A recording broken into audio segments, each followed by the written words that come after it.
여러분 안녕하세요. 네 번째 수업을 시작하도록 하겠습니다. 우리가 저번 시간에는 별의 탄생과 별의 진화 과정에 대한 내용을 얘기했었는데요. 여러분들 노트 필기하시면 아시다시피 뭔가 그림도 너무 많고 설명도 좀 지저분하고 해서 내 필기만 이렇게 거지 같은가 막 이런 생각을 할 수가 있는데요.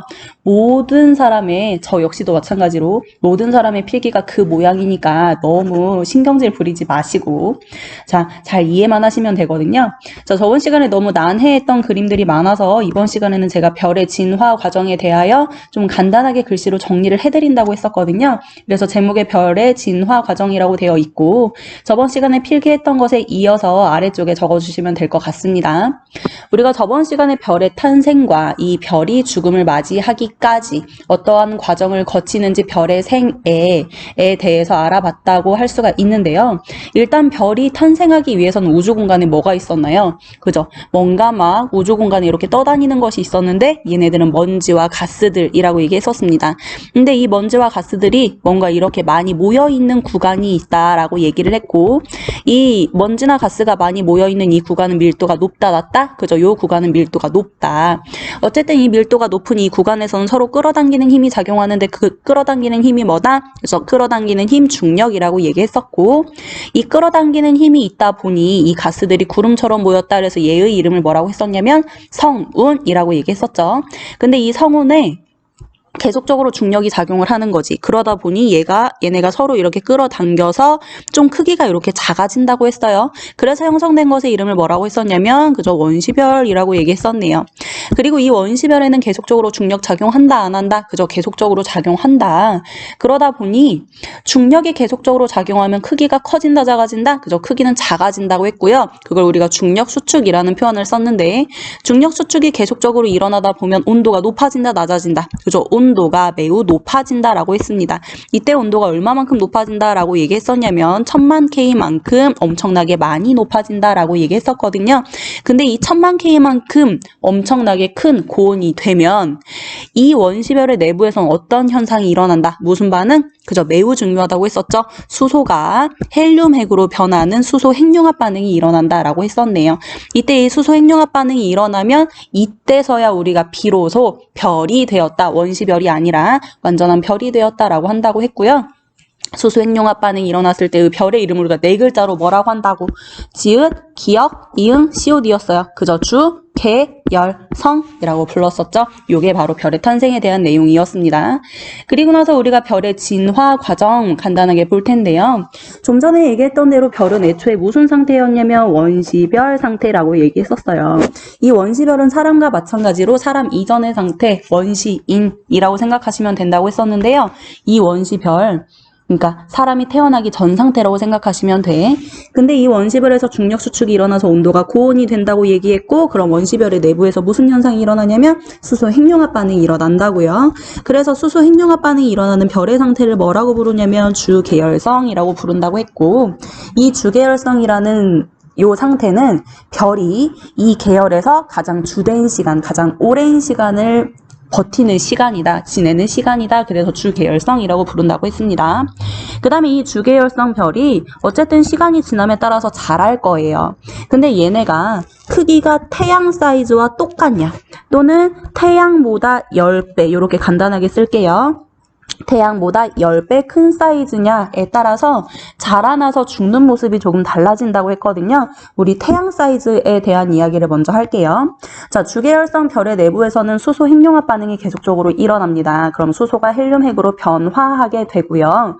어쨌든 이 반응이 평생 계속되는 것이 아니라 별의 내부에 헬륨만 남게 되면 잠시간 수소 핵융합 반응을 멈춰요.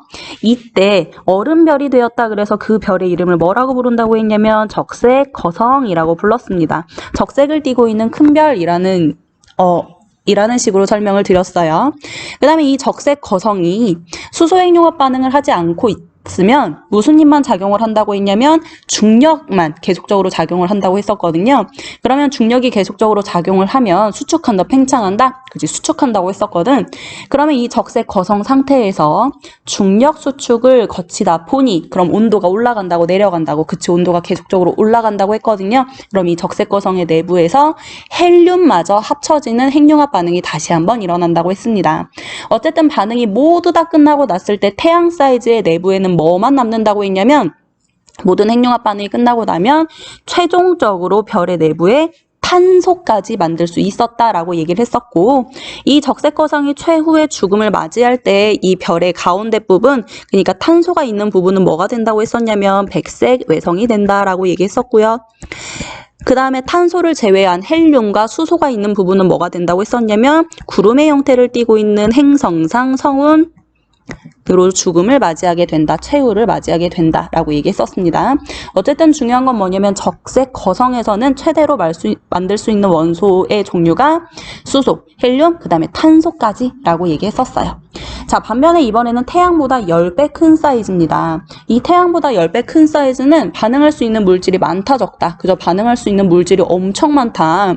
그러면 핵융합 반응이 한 번만 일어난다, 여러 번 일어난다? 그죠? 반응할 수 있는 물질이 엄청나게 많다 보니 핵융합도 한 번에 끝나는 것이 아니라 굉장히 여러 번 일어난다고 했고요. 막 최하 한 4-5번 정도 일어나요. 그래서 얘도 얼음별이 되기는 하는데 반응할 물질이 엄청나게 많다 보니 굉장히 큰 별, 엄청나게 큰 별을 형성한다고 했었고, 그 별의 이름을 뭐라고 했냐면 얼음별은 얼음별인데 큰 별이다. 그래서 초거성이라는 표현을 썼습니다. 이 초거성 상태에서는 핵융합이 한 번만 일어나는 것이 아니라 굉장히 여러 번 일어난다고 했었고, 이때 최대로 크게 만들 수 있는 가장 무거운 원소가 누구였어요? 그죠? 이 초거성의 내부에서 가장 크게 만들 수 있는 원소는 Fe라고 쓰고 이거 철이라고 읽었었거든요. 초거성의 내부에서는 철까지 만들 수 있었다. 요걸 꼭 체크하셔야 됩니다.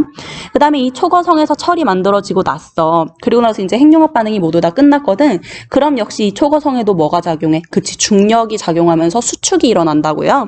근데 엄청나게 큰 별이 중력 수축에 의해서 확 줄어든다고 했잖아, 크기가. 그럼 이 크기가 확 줄어들면 초거성의 크기가 갑자기 작아진 나머지 온도가 너무 커지고 에너지도 너무 커진다고 했어요. 그러다 보면 이 초거성의 작아진 상태가 견디지 못하고 뭐 한다? 그죠? 폭발한다 라고 얘기했었거든요. 이때 이 초거성이 폭발했을 때의 이름을 뭐라고 부르냐면 초신성 폭발이다 라고 얘기를 합니다. 그래서 이 초신성 폭발이라는 요 단어를 꼭 기억을 해주셨으면 좋겠어요. 근데 여기에서 중요한 게 뭐였냐면 초거성에서 최대로 만들 수 있는 물질은 철이 최대였는데 초신성 폭발, 굉장히 큰 폭발이라고 했었거든.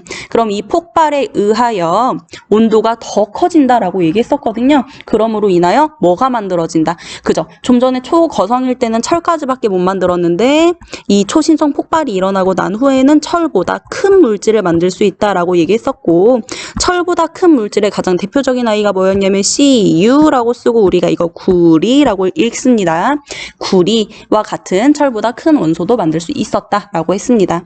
어쨌든 최종적으로 이 초신성 폭발이 일어나고 나서 이 태양보다 10배 큰 사이즈의 최후의 죽음은 뭐냐면 이제 별의 내부는 중성자 별이 되거나 또는 모든 걸 빨아들이는 블랙홀로 죽음을 맞이한다 또는 최후를 맞이한다 라고 얘기했었어요. 자, 이렇게 우리가 별의 진화 과정을 태양 사이즈냐 태양보다 10배 큰 사이즈냐에 따라서 이렇게 간단하게 정리할 수 있었고요. 여러분들은 태양 사이즈일 때는 탄소까지만 만들 수 있다, 태양보다 10배 큰 사이즈일 때는 철까지 만들 수 있고 초신성 폭발에 의해 철보다 큰 아이들도 만들 수 있었다까지 이렇게 정리하시면 되겠습니다. 자, 그럼 별의 진화 과정에 대해서 여러분들 모든 정리를 마쳤고, 이제 이번 시간에는 저번 시간 3 별의 진화 과정에 이어서 4라고 쓰시고 태양계의 형성에 대한 이야기를 해볼게요. 자, 우리 교과서 26페이지 펴시면 됩니다. 이 태양계의 형성과 우리가 마지막으로 하게 될 지구의 형성 부분은 여러분들이 그냥 듣고 아 그랬구나 그 정도로만 기억을 하시면 될 것 같거든요. 그리고 우리가 저번 시간에 별의 탄생에 대한 이야기를 했는데 그 부분과 굉장히 밀접한 연관이 있으니까 아 그렇구나 이렇게 이해하시면 될 것 같습니다. 먼저 태양계의 형성이라고 되어 있는데요. 태양계에서 가장 중요한 애가 누굴까? 그죠? 태양이에요. 태양 주변을 뭐가 뱅글뱅글 돌고 있어? 저 행성들이 돌고 있다라고 얘기하거든요. 이때의 행성들은 수금지와 목토천해라고 얘기합니다. 이때 우리가 태양에 집중해야 되는 이유는 뭐냐면요. 우리가 이전 시간에 배웠던 주계열성 중에서 우리가 알고 있는 가장 대표적인 별이 누구라고 했었어요. 그죠? 그게 바로 태양이거든요. 태양이 우리가 전 시간에 배웠던 별의 탄생 중에 수소핵융합 반응을 하고 있는 가장 대표적인 주계열성 별이라고 얘기했었습니다. 그러면 이 태양이 생성된다라고 하는 건 별의 탄생과 똑같구나라고 생각을 하시면 되거든요. 근데 우리가 조금 전에 얘기했던 별의 진화 과정에서 태양 사이즈의 별과 태양보다 10배 큰 사이즈의 별은 각자 다른 시간에 따로따로 이렇게 생성이 되었을까? 한 번은 크기가 작은 별, 한 번은 크기가 큰 별 이렇게 따로따로 생성됐을까? 그죠? 그건 아니에요. 동시다발적으로 작은 별과 큰 별이 한 번에 생성되기 시작을 했거든요. 그러니까 반응을 하기 시작을 했거든요. 그렇다는 건 얘네가 동시다발적으로 별이 형성됨에 따라 탄생함에 따라 우주 공간에 굉장히 많은 원소들이 생겨나기 시작했다는 소리예요. 철도 생겨났고 구리도 생겨났어. 어쨌든 그렇게 생겨난 원소들이 우주 공간을 떠다니기 시작을 합니다. 근데 얘네들이 보통 어떤 상태로 돌아다니고 있냐면 그저 먼지와 가스 상태, 우리 눈에 보이지 않는 기체 상태로 많이 돌아다니거든요. 근데 이 중에서도 유독 물질들이 이렇게 둥그렇게 많이 모여있는 구간이 있었어요. 그리고 또 다른 물질들이 이 원의 주변을, 그러니까 이 가운데에 모여있는 이 주변을 원반 형태로 이렇게 뺑그르르 둘러싸고 있는 이런 모습을 하고 있는 구간이 있었다는 겁니다. 근데 얘네가 그냥 우주 공간에 가만히 떠 있었던 게 아니라 어떻게 떠 있었냐면 얘네가 각자 이렇게 회전을 하고 있는 거야. 반시계 방향으로. 그러니까 시계 반대 방향으로 회전을 하면서 우주 공간에 떠 있었네. 그리고 가운데 모여있는 이 성운들, 그러니까 우리가 이 먼지와 가스들이 모인, 구름처럼 모인 상태를 성운이라고 얘기했었잖아요. 이 성운 내부에 모여있는 물질들도 역시 모두 다 반시계 방향으로 이렇게 회전하고 있었다라고 합니다. 근데 얘네가 그냥 회전만 이렇게 하고 있는 것이 아니라 물질들이 모여있으면 물질과 물질 사이에 무슨 힘이 작용한다? 그저 무조건 중력이 작용한다라고 얘기했었거든요. 중력이 작용하면 이 물질, 성운이 수축한다, 팽창한다? 그저 수축한다고 했어요. 조금 전에 모였던 이 구름이, 성운이 중력 수축에 의하여 크기가 이렇게 가운데 부분으로 응집한다, 뭉친다라고 얘기했었고, 이 뭉친 상태의 이름을 뭐라고 얘기했었냐면, 그쵸? 이거 바로 원시별이라고 얘기했었어요. 그리고 이 원시별 내부에서도 중력 수축이 계속적으로 일어나면서 결과적으로 원시별의 내부에서 수소 핵융합 반응이 일어나면 얘가 뭐가 된다고 했냐면 얘가 최종적으로 별이 된다고 했잖아. 그러니까 첫 번째 중력 수축이 일어나, 그 다음에 원시별을 형성하고 세 번째 완전한 별이 되는 거야. 수소 핵융합 반응이 일어나고 나면 완전한 별이 되는데 그 중에서도 어떤 별이 되냐면 좀 전에 얘기했던 대로 태양을 형성하는 거지. 그러니까 별의 탄생 반응이나 태양을 형성하는 반응이나 똑같다고 생각하시면 됩니다. 근데 이때 이 주변에 있던 이 원반의 모습을 잘 보세요. 그러니까 이 가운데에서는 태양이 이렇게 형성이 됐고 이 주변에 있는 이 원반에서도 역시 회전을 하면서 중력이 똑같이 작용을 한다고요. 그럼 중력이 작용하다 보면 뭔가 물질들이 지들끼리 조금 더 많이 뭉쳐지는 공간들이 생겨요. 마찬가지로 이 물질들이 조금 더 많이 뭉쳐지는 공간이 생깁니다. 이 부분을 그러니까 원반이라고 얘기하는데 원반에서도 물질들, 이 가스들이 유난히 많이 모이는 공간들이 생긴다고. 이때 이 먼지나 가스들이 뭉쳐진 요걸 뭐라고 부르냐면 원반에서 뭉쳐진 요런 것들을 미행성체라고 불러요. 완전한 행성체는 아니다. 미개한 행성체다. 그래서 미행성체라고 부르는데 얘네가 반시계 방향으로 회전을 하면서 그냥 가만히 있는 것이 아니라 중력이 작용함에 의해 지들끼리 충돌을 합니다. 그러니까 이 원반에 있는 물질들이 기체나 가스 이런 애들이 뭉치다가 막 회전을 하면서 이 뭉쳐있던 애들이 지들끼리 충돌을 하는 거야. 근데 충돌을 하면 어떤 현상이 일어나냐면 미행성체들이 지들끼리 합쳐지기도 하고요. 그 다음에 원래는 좀 덩치가 컸던 애들이 부셔지기도 합니다. 그러니까 합쳐지는 반응, 부셔지는 반응이 동시에 일어나. 이때 우리가 볼 것들은 합쳐지는 반응입니다. 어쨌든 크기가 작았던 이 미행성체 아이들이 충돌을 하면서 합쳐지면 덩치가 조금씩 커질 거 아니에요. 그래서 바로 최종적으로 형성이 되는 게 행성이에요. 크기가 커지면 커질수록 이제 덩치가 커지게 되고요. 그러다 보면 그 내부에서 중력 수축이 일어나게 되면서 지금 우리가 흔히 알고 있는 수금지와 목토천해라는 행성을 형성하게 된다고요. 그래서 중심에는 태양이라는 별이 있고 그 주변에 수금지와 목토천해라고 하는 행성체들이 이 미행성체의 충돌에 의해 형성이 돼서 태양 주변을 돌고 있구나 라고 이해하시면 될 것 같다고요. 이것도 간단하게 정리 한번 하도록 할게요. 처음에 태양이 성운 상태로 있었어. 그 다음에 이 성운 주변에 또 뭐가 있었냐면 성운 주변을 떠돌고 있는 먼지나 가스들이 원반도 형성하고 있었거든요.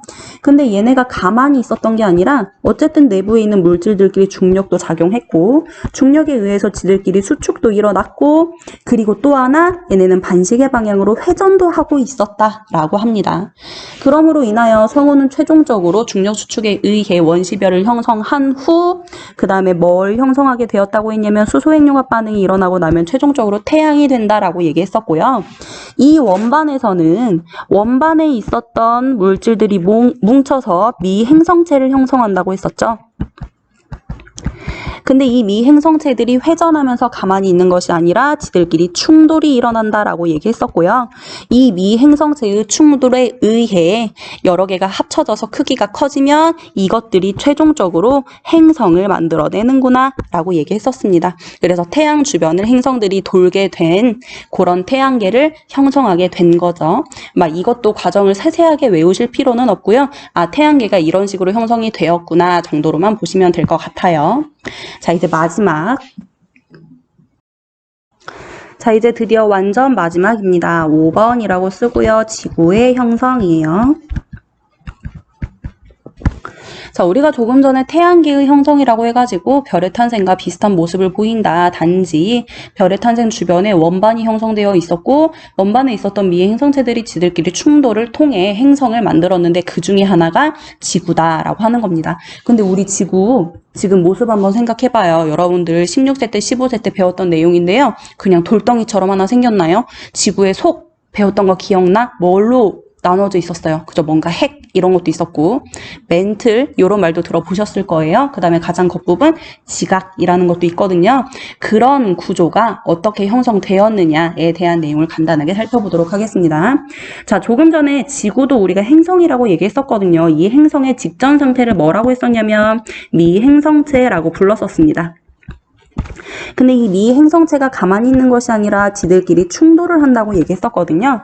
그러면서 미행성체들 크기가 쬐깐한 미개한 행성체들이 지들끼리 충돌을 하면서 합쳐진다라고 얘기했어요. 그럼 얘네가 크기가 여러 개의 미행성체들이 합쳐지면서 조금 크기가 커진다라고 얘기했었거든요. 근데 이 우주 공간에 떠다니던 애들이 회전을 하면서 충돌을 하면 엄청 빠를 것 같아? 엄청 느릴 것 같아? 그죠? 엄청 빠르거든. 얘네 우주 공간에서 움직이는 게 우리가 생각할 수 없을 정도로 미친 듯이 빠르게 움직이고 있어. 그럼 이 미친 듯이 빠르게 움직이고 있던 애들이 지들끼리 쿵 하고 충돌을 하는 거야. 그러면 그 충돌할 때의 세기가 셀 것 같아요? 약할 것 같아요? 그죠? 이 엄청나게 빠르게 움직이던 애들이 충돌을 하면 엄청나게 세게 충돌을 하게 됩니다. 그러니까 얘네가 충돌을 함과 동시에 엄청나게 큰 힘이 발생을 한다는 거지. 그러니까 충돌력이 발생을 한다는 거예요. 그럼 얘네가 엄청 세게 충돌을 하다 보면 서로 막 깜짝 놀랄 거 아니니? 너무 크게 막 박치기 한다고 생각을 해봐요. 그럼 깜짝 놀랄 거 아니니? 그러다 보니 이 크게 부딪힌 힘에 의하여 이 합쳐진 미행성체들, 그러니까 이 행성체가 순간적인 그 힘에 의하여 모두 다 불바다가 됩니다. 불바다. 이 불바다를 우리가 고급스럽게 뭐라고 부르냐면 마그마라고 얘기를 하거든요. 이 마그마의 바다를 형성하게 돼요. 그러니까 순간적인 그 충돌력에 의해서 행성체 자체가 불바다, 그러니까 불길이 치솟게 된다라고 얘기를 하는 겁니다. 그래서 이 미행성체가 마그마의 바다, 불바다가 되게 되면 이 불바다 마그마의 형성 내부에서 많은 원소들이 지들끼리 섞이게 되는데요. 그러다가 보면 살짝 무거운 원소와 살짝 가벼운 원소의 행동이 달라지게 됩니다. 무거운 원소들은 무거운 원소 이렇게 쓸게요. 무거운 원소들은 마그마의 바다에서 가라앉을까 뜰까? 그지 얘가 무거워. 그러니까 무거운 원소들은 가라앉아요. 반면에 상대적으로 가벼운 애들 있을 거거든요. 가벼운 원소 이렇게 쓸게요. 가벼운 원소들은 마그마의 바다에서 뜨게 됩니다. 그러다 보니 무거운 원소 가장 대표적인 거 머철, 구리 이런 애들이거든요. 상대적으로 가벼운 애들 누구냐면 뭐 수소, 헬륨 이런 애들이에요. 어쨌든 무거운 애는 가라앉고 가벼운 애는 뜨면서 지구 내부에서 분리가 일어나게 되고요. 요 무거운 부분에 차지하는 애들은 나중에 핵이 되는 거고 좀 가벼운 물질들 산소 이런 것도 뜨게 되거든요. 이런 애들은 떠서 나중에 뭘 형성하게 될 거냐면 멘틀을 형성하게 되는 겁니다. 이렇게 핵과 멘틀이 분리가 일어나고 난 후에 가장 겉부분, 우리가 흔히 지각이라고 부르는 부분에서는 대기, 우리 공기 중 있잖아. 그 공기 중에서 엄청나게 많은 상호작용이 일어나. 막 비도 내리고 바람도 불고 이런 짓들이 일어나거든요. 그걸 우리가 뭐라고 부르냐면 대기와의 상호작용이라고 부르는데 이러한 상호작용에 의해 기후가 생겨. 그러니까 기후 변화가 생기는 겁니다. 그로 인하여 최종적으로 뭐가 만들어지냐면 우리 지구에 바다가 만들어지게 되는 거예요. 자, 우리가 흔히 알고 있는 대로 지구의 속은 핵과 멘틀, 지각 이렇게 분리가 되어 있고요. 그 다음에 우리 지각은 땅 부분이 있고 바다 부분이 있잖아요. 그게 어떻게 형성이 되었냐면 우리가 지금 설명한 대로 미행성체의 충돌에 의해 우리 행성 자체가 마그마, 그러니까 불바다가 되고 나면 무거운 애는 가라앉고 가벼운 애는 떠. 그러므로 인하여 핵과 멘틀이 분리가 되었고 최종적으로 비 같은 것이 내리면서 바다를 형성하였다. 요게 지금의 완전한 지구의 모습을 하고 있는 것이구나 입니다. 자, 이 태양계의 형성과 지구의 형성 부분은 간단하게 여러분들이 그랬구나 요 정도로만 보시면 된다고 했었고요. 이미 얘기했었고 우리가 저번 시간에 별의 탄생과 별의 진화 과정 그 다음에 주기활성의 특징 너무 열심히 했기 때문에 이번 시간에는 여기까지만 하도록 할게요. 딱 여기까지 하시면 우리가 우주 공간에 있었던 뭐 행성, 별 요런 내용을 마무리하게 되는 겁니다. 역시 이번 주에도 과제 제출이 있으니까요. 과제 제출 게시판에서 과제 확인하신 후에 그 다음에 게시판에 답을 올려주시면 될 것 같습니다. 너무너무 고생 많으셨고요. 다음 시간에는 여러분들이 많이들 알고 계시는 원소, 주기율표 기억나시죠? 그런 얘기 하도록 할게요. 고생 많으셨습니다.